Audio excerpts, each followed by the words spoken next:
Vamos lá, primeiro ano, resolver aqui algumas questões da atividade que iniciei na página 53. Essa primeira questão, vocês vão tomar como base o cruzamento que Mendel fez com ervilhas amarelas puras e verdes puras. Então, o que ele fez inicialmente? Cruzou ervilhas amarelas com ervilhas verdes, obteve uma geração F1 100% heterozigota. Depois ele deixou que essas ervilhas heterozigotas se autofecundassem. Aí ele obteve uma geração F2 com as proporções de 3 amarelas para 1 verde. Então, utilizando esse mesmo princípio, vocês vão responder essa primeira questão, só que com uma outra característica, que é a capacidade de enrolar a língua e a não capacidade de enrolar. Como vocês percebem na própria questão, o elisão vai representar os indivíduos que têm a capacidade de enrolar a língua. Então, essa capacidade é uma característica dominante. A presença de pelo menos uma letra maiúscula já vai ser suficiente para expressar. Já os indivíduos recessivos, que é representado pelo elisinho, não tem essa capacidade. Então, o homem, elisão, cruzou com a mulher, elisinho.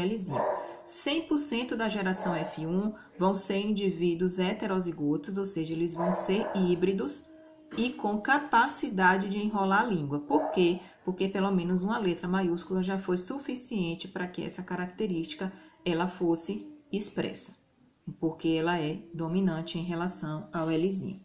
Na letra B, seguindo o mesmo princípio de Mendel, imaginem dois heterozigotos, dois elisinho, que vão cruzar. Qual é a proporção dos descendentes aí desse casal? Então, provavelmente, eles vão ter 3 filhos com a capacidade de enrolar a língua, porque vão ter pelo menos uma letra maiúscula, vão ter pelo menos um elisão, e um recessivo, porque vai ter um elisinho.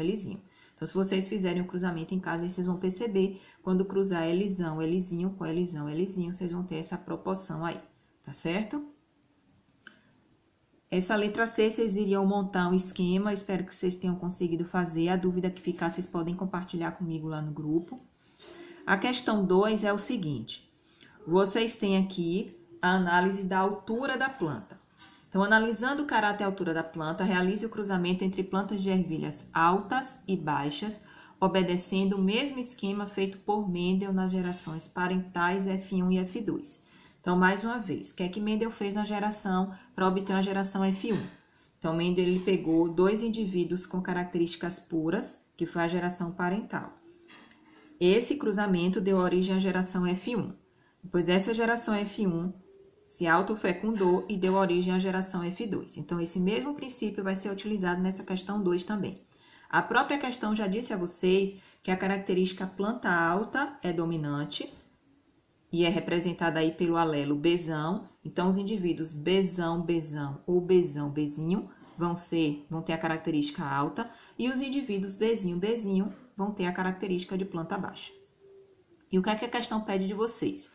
Nesse cruzamento, vocês devem obter 160 plantas de ervilhas. Na geração F2, vocês vão ter que obter 120 plantas de ervilhas. De acordo com essas informações, nós teremos esse resultado aqui.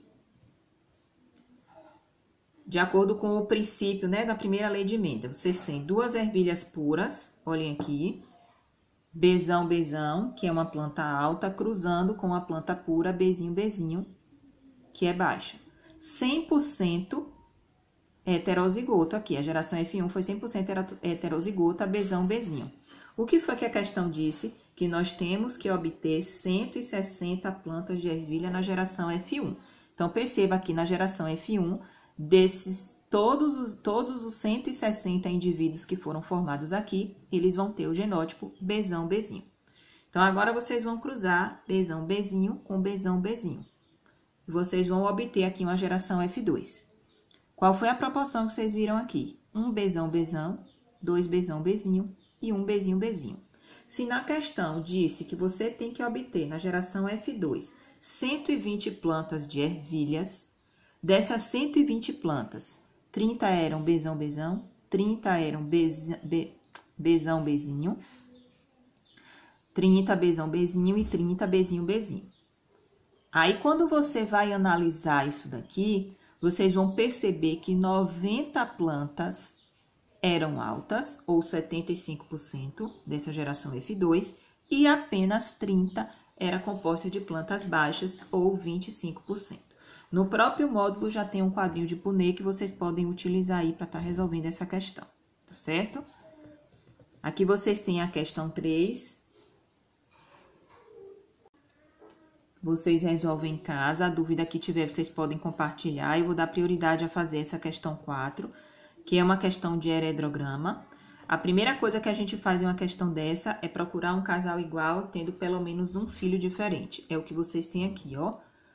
A mulher, 14, e o homem, 15, casal normal, tendo pelo menos um filho, que é o 19, aqui é uma menina afetada. Ela é diferente dos pais. Então, se você encontrou um casal igual, tendo pelo menos um filho diferente, o genótipo dos genitores, o genótipo dos pais é heterozigoto. Se o genótipo dos pais é heterozigoto, essa alteração aqui, ela é recessiva.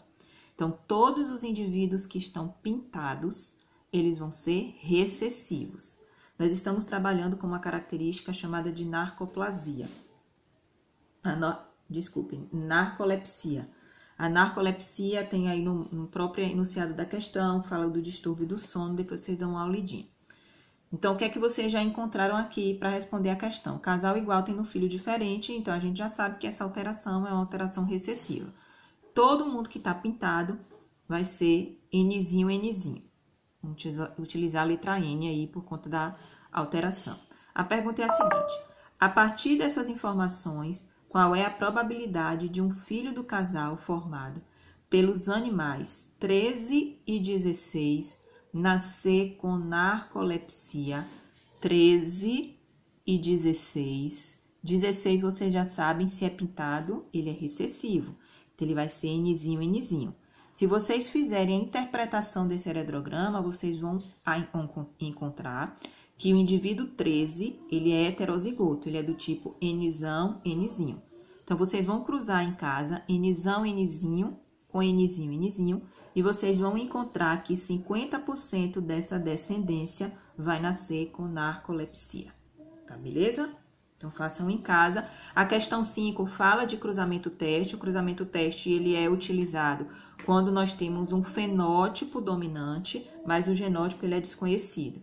Então, pega esse indivíduo que tem genótipo desconhecido e cruza com um recessivo, para vocês encontrarem aí o resultado e identificar se aquela característica que é predominante em determinada população, ela é determinada por genes dominantes ou genes recessivos. O restante das questões vocês façam em casa e a dúvida não deixem de compartilhar no grupo, tá certo? Eu vou passar para vocês fazerem em casa a atividade essa, caso vocês não tenham concluído, e vão fazer também a hora de estudo, as questões 5 a 15. Então, façam e na próxima aula compartilhem a dúvida ou coloquem lá no grupo para a gente estar esclarecendo, tá bom?